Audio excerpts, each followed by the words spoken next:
Viele glauben, Sicherheit bedeutet ein großer, einschüchternder Hund. Ein Hund, der dich beschützt, der abschreckt, der Stärke ausstrahlt. Aber kaum jemand stellt sich die entscheidende Frage: Was passiert, wenn sich das eigene Leben verändert? Wenn die eigene Kraft nachlässt, wenn Bewegungen langsamer werden oder wenn Krankheit plötzlich Teil des Alltags wird. Genau dann kann aus dem Schutz etwas ganz anderes werden. Aus Sicherheit wird ein Risiko, sowohl für dich als auch für deine Fellnase. Teil 1. Der wichtigste Unterschied. Lass uns ehrlich sein, die meisten Menschen werfen zwei Begriffe in einen Topf, aber sie bedeuten nicht dasselbe. Wachhund und Schutzhund. Und der Unterschied ist größer, als viele denken. Ein Wachhund ist im Kern ein Frühwarnsystem. Er beobachtet, er reagiert, er schlägt Alarm. Seine Aufgabe: Gefahr erkennen und sie melden. Ein Schutzhund dagegen ist etwas völlig anderes. Er bleibt nicht bei der Warnung stehen. Er wurde gezielt darauf trainiert, im Ernstfall einzugreifen, eine Bedrohung zu stellen und zu kontrollieren. Und, wenn es sein muss, auch zu bekämpfen. Und genau hier wird es kritisch. Ein echter Schutzhund ist kein klassisches Haustier. Er ist ein hochspezialisierter Bodyguard auf 4 Pfoten, mit Instinkten, Training und Verantwortung, die man niemals unterschätzen darf. Teil 2.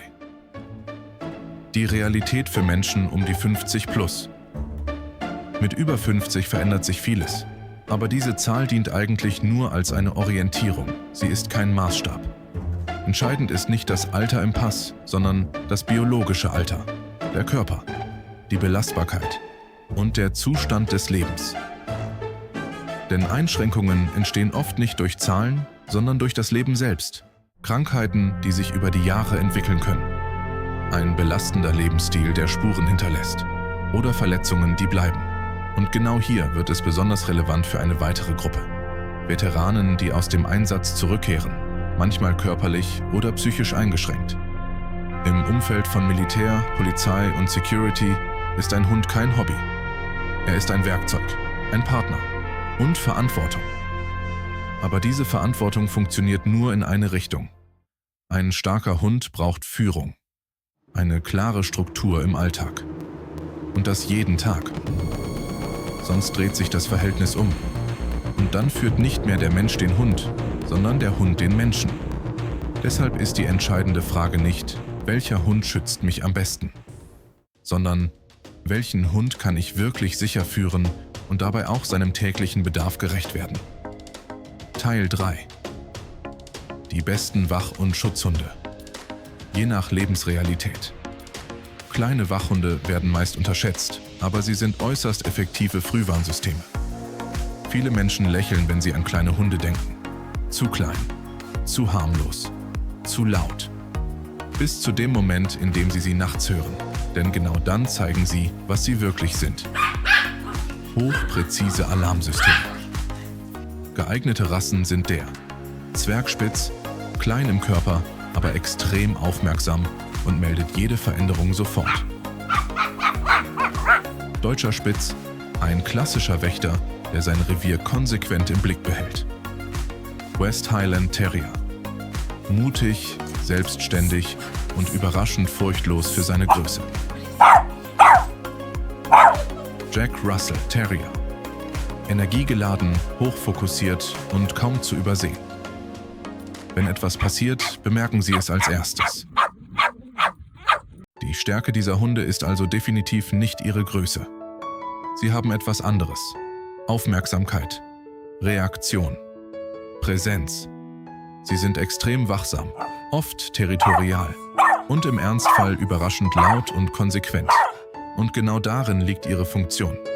Sie sind kein Schutz im physischen Sinne. Sie sind ein Frühwarnsystem. Ein Wachhund muss nicht kämpfen. Er muss verhindern, dass es überhaupt so weit kommt. Und genau das beherrschen diese Hunde oft besser als viele ihrer großen Artgenossen. Zweite. Mittelgroße Hunde. Oft die beste Balance.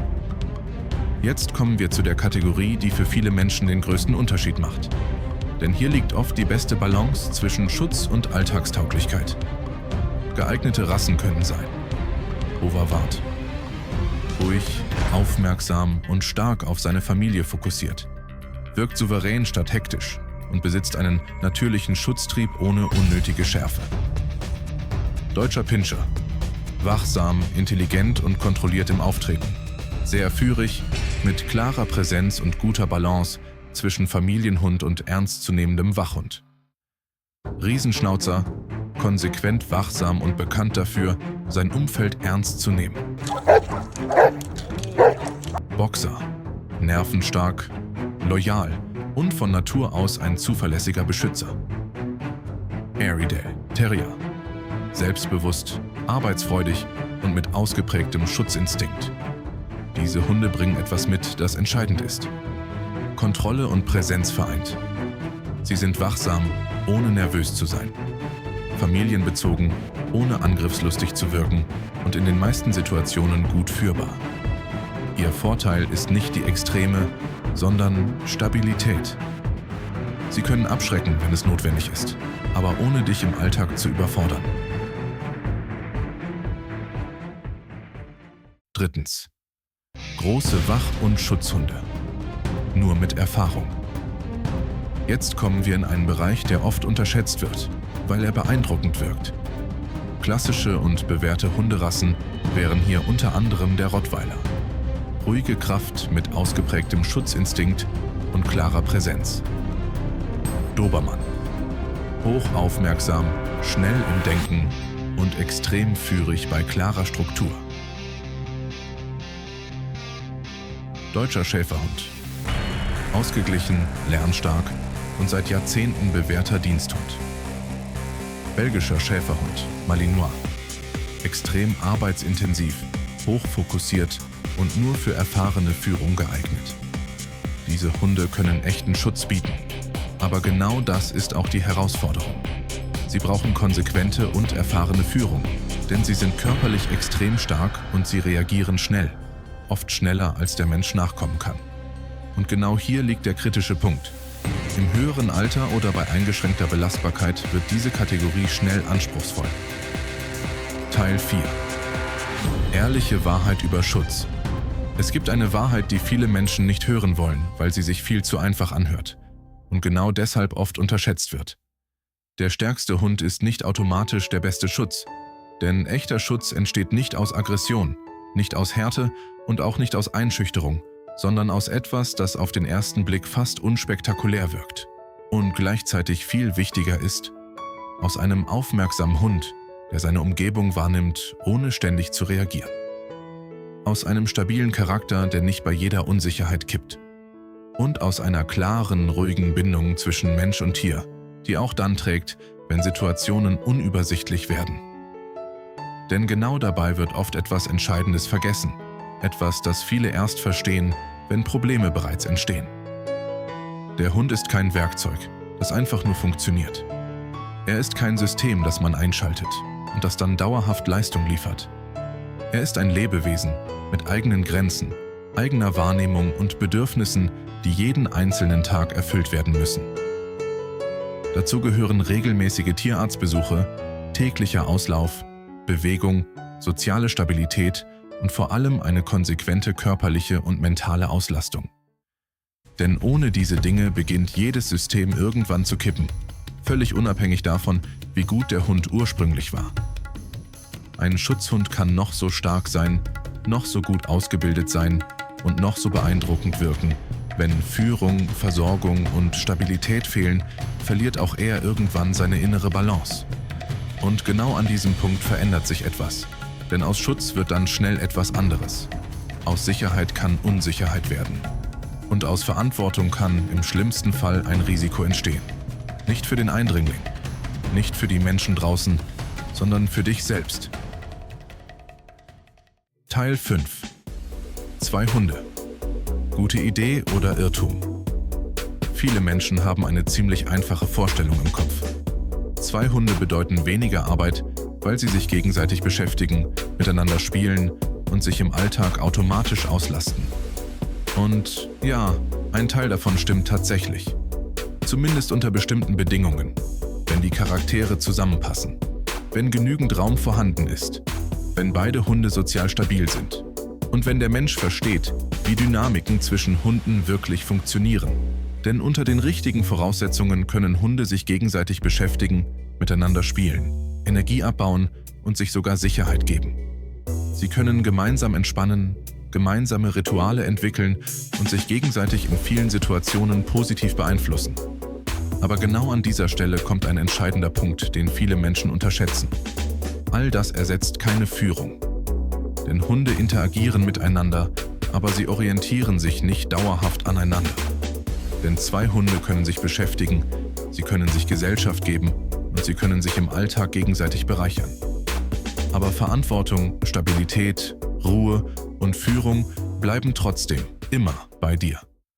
Teil 6. Speziell für Veteranen. Gerade für Veteranen hat ein Hund oft eine Bedeutung, die weit über den Gedanken von reinem Schutz hinausgeht. Denn wer über Jahre im Einsatz war, unter permanenter Anspannung gelebt hat und gelernt hat, ständig aufmerksam zu sein, sucht später häufig nicht einfach nur ein Haustier. Oft geht es um etwas viel Tieferes. Um Stabilität, um Struktur und um das Gefühl, im Alltag wieder Sicherheit zu empfinden. Genau deshalb entsteht oft der Wunsch nach einem starken Hund, einem Tier, das Ruhe ausstrahlt, Präsenz vermittelt und allein durch seine Anwesenheit das Gefühl gibt, nicht alles alleine tragen zu müssen. Viele Veteranen kennen dieses Gefühl sehr genau. Räume automatisch zu scannen, Geräusche sofort wahrzunehmen, Menschen unbewusst einzuschätzen, noch bevor überhaupt ein Wort gesprochen wurde. Und manchmal verschwindet diese Wachsamkeit nicht einfach, wenn der Dienst endet. Manchmal bleibt sie. Auch Jahre später. Ein Hund kann dabei eine enorme Hilfe sein, nicht weil er gefährlich ist, nicht weil er aggressiv ist und auch nicht, weil er Probleme für dich löst, sondern weil allein seine Anwesenheit etwas verändert. Er bringt Struktur in den Tag. Er schafft Routinen. Er bringt Bewegung, Verantwortung. Und für viele Menschen wird er irgendwann zu einem festen Anker im Alltag. Fazit: Du brauchst keinen gefährlichen Hund, um sicher zu sein. Du brauchst den richtigen Hund, der zu deinem Lebensstil passt. Zu deinem Alltag, zu deiner körperlichen Realität und mentalen Belastbarkeit. Und vor allem zu der Person, die du wirklich bist, nicht zu deinem Ego. Echte Sicherheit entsteht nicht durch die Illusion von Kontrolle. Und genau deshalb ist der beste Wachhund am Ende nicht der Hund, vor dem alle Menschen Angst haben, sondern der Hund, den du in jeder Situation, zu jeder Zeit und ohne Zweifel sicher führen kannst.